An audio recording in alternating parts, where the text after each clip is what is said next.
Well then, you better understand one thing here. Go on, tell me.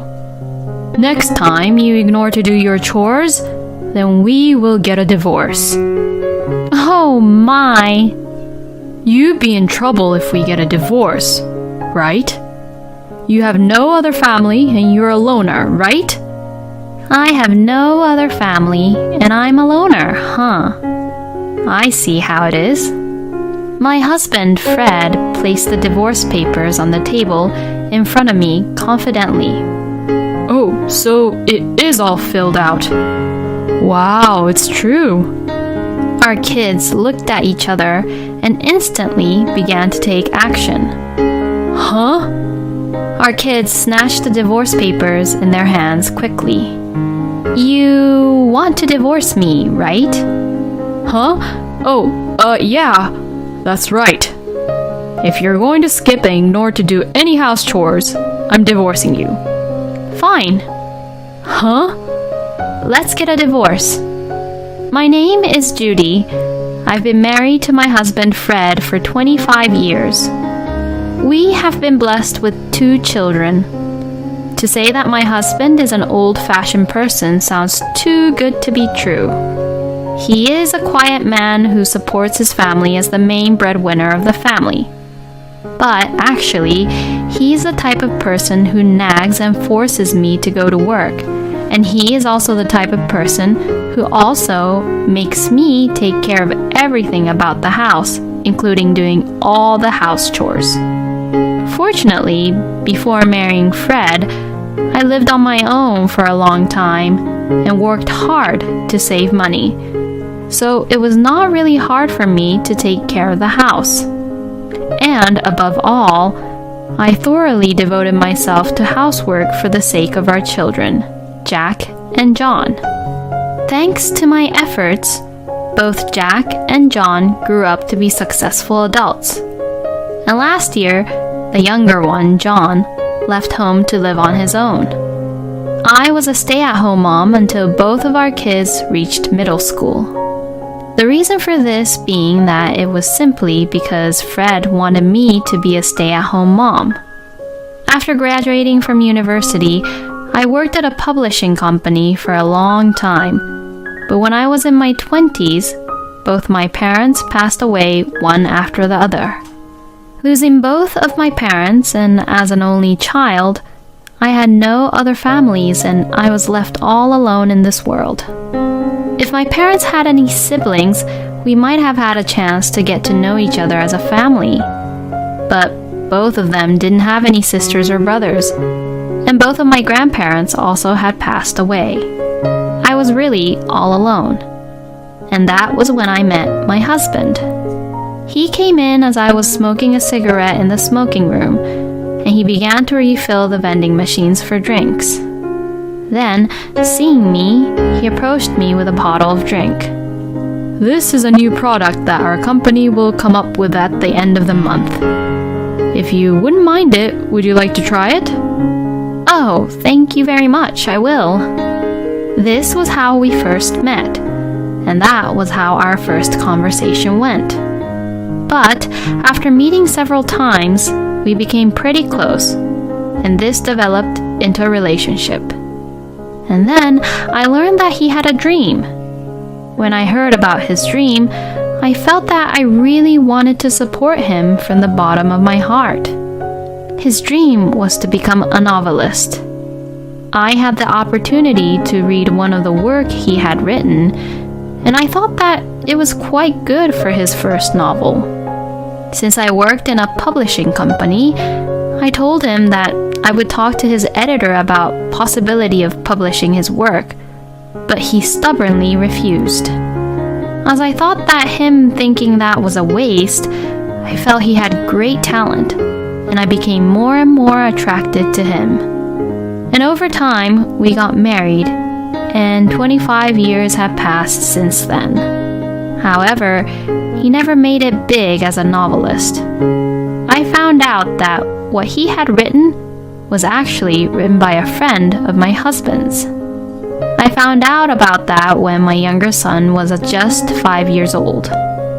I heard about the novel, which was published from another publishing company, because it was getting popular. So I read it to know what the hype was, and found that it was exactly the same as the one my husband had shown me. At that time, I finally understood that my husband had tricked me about it. If this was all true, I would have accused him of plagiarism, but I didn't. I would never do that because, actually, Fred had never written a novel since we got married. I could immediately feel and determine that Fred had plagiarized the work. But by this time, our kids had already been born. And my husband, for some reason, kept me from becoming a publisher and made me quit my work at the publishing company. But I decided to turn a blind eye to that, as long as our kids would grow up with no problem. I am beyond grateful that my husband and I got married and that we were able to have kids. But to be honest, this marriage has been a difficult one for me. My husband basically forced me to quit my job and made me become a full-time housewife. But he is the one who still controls the family finance.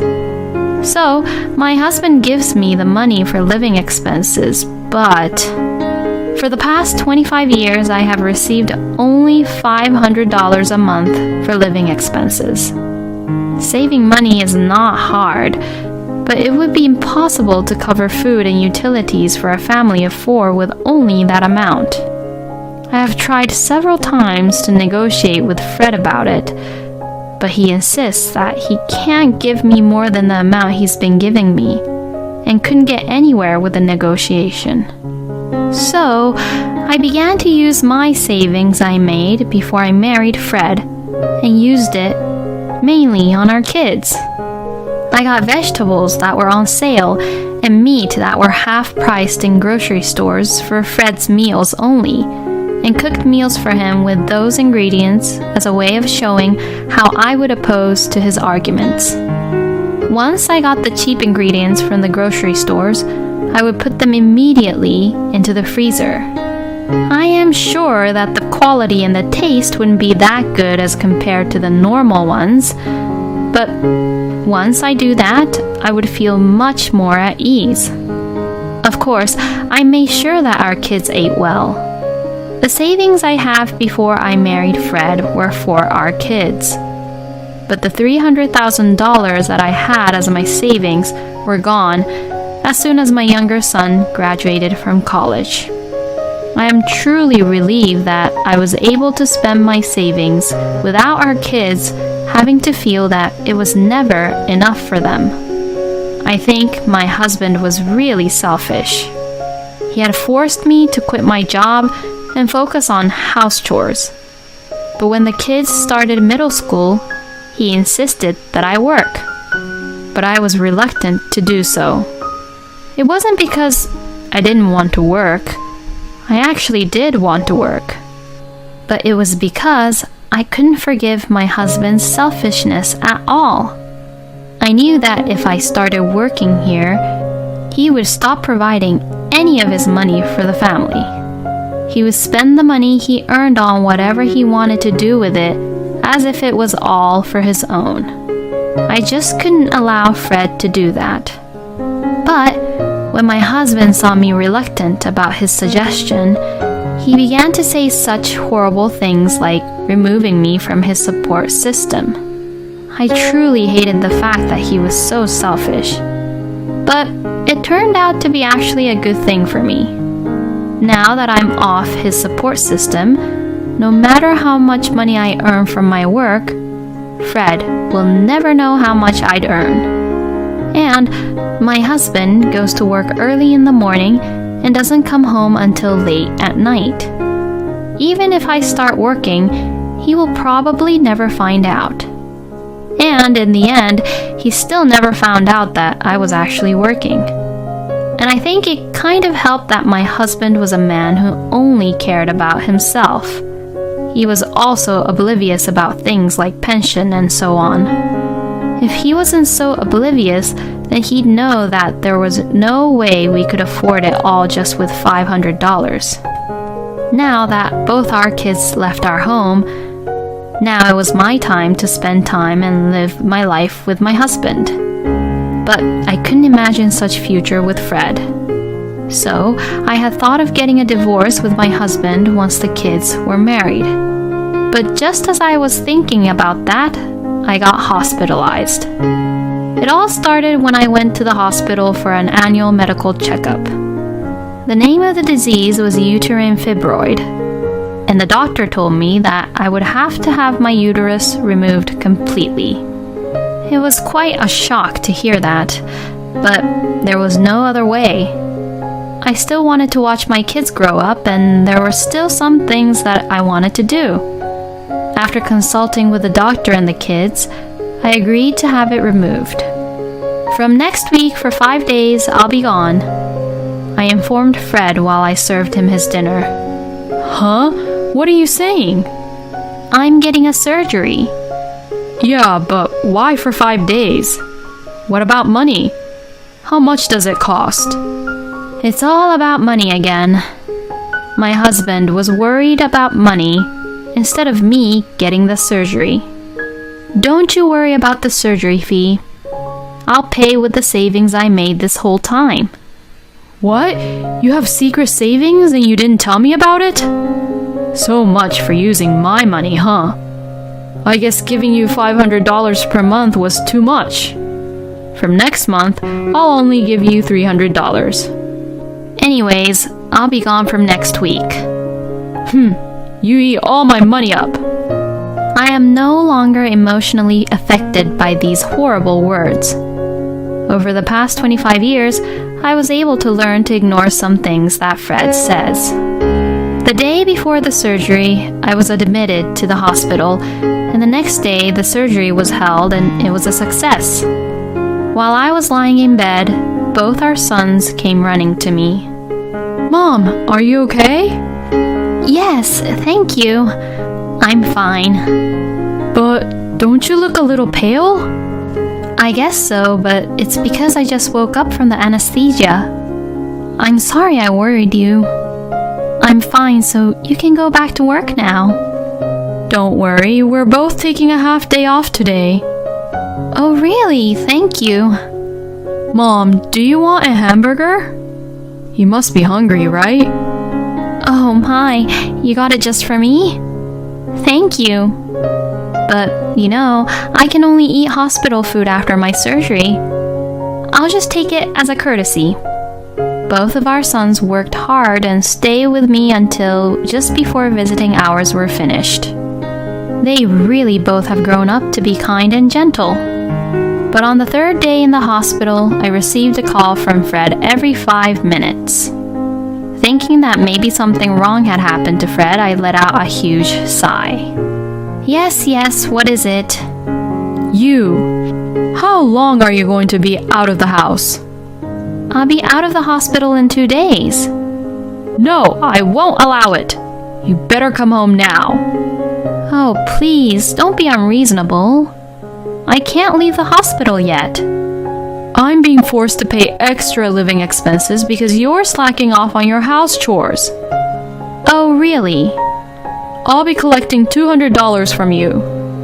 $200 for being away from home for just 5 days? That's quite a wild estimate. Anyways, I'm in a hospital room right now and there are other patients around me, so I'll turn off my phone. I'll be back home in 2 days. Hey! This is the moment I realized once again what a noisy and inconsiderate person Fred is. I want to praise myself for having spent 25 years with this person. Well, I only have to hold on a little longer. I will be free once my kids get married. But first, let's have him give me back my little freedom back. When I returned home after leaving the hospital, my husband was waiting for me at home, even though it was weekday.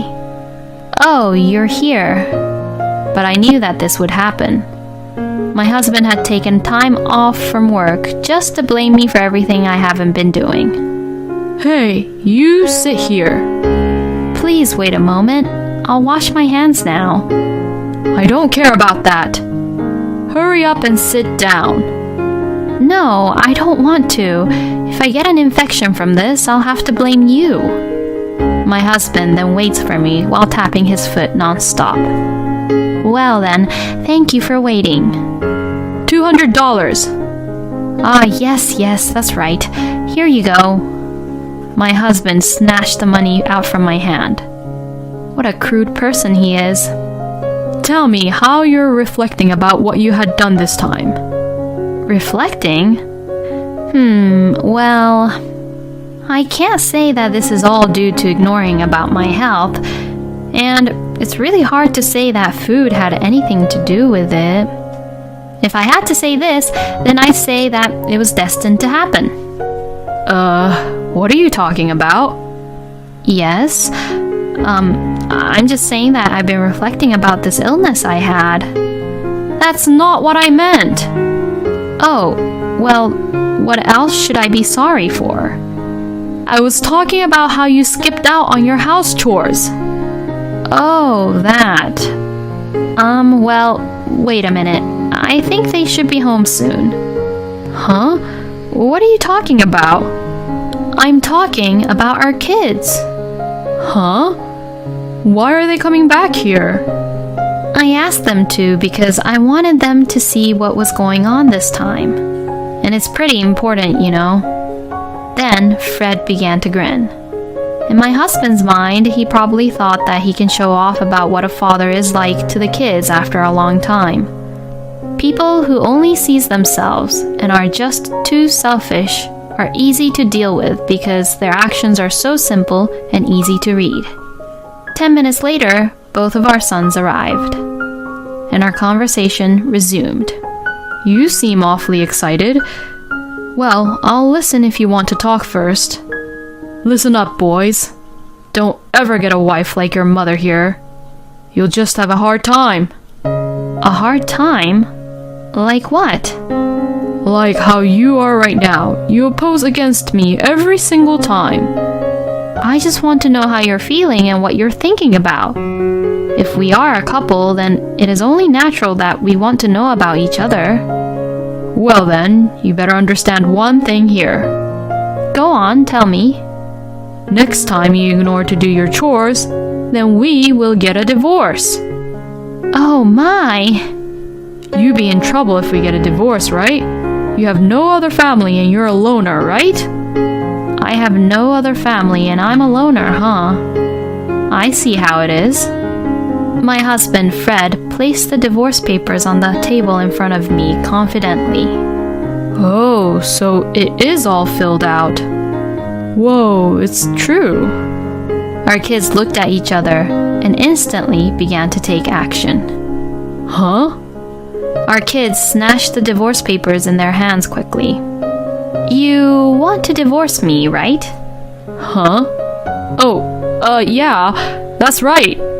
If you're going to skip and ignore to do any house chores, I'm divorcing you. Fine. Huh?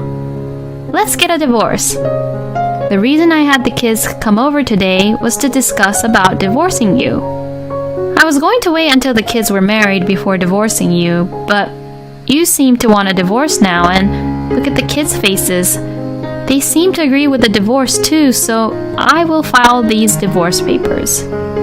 No, wait a minute. How are you, a housewife, going to live all on your own after divorcing me? Don't pretend to act so strong.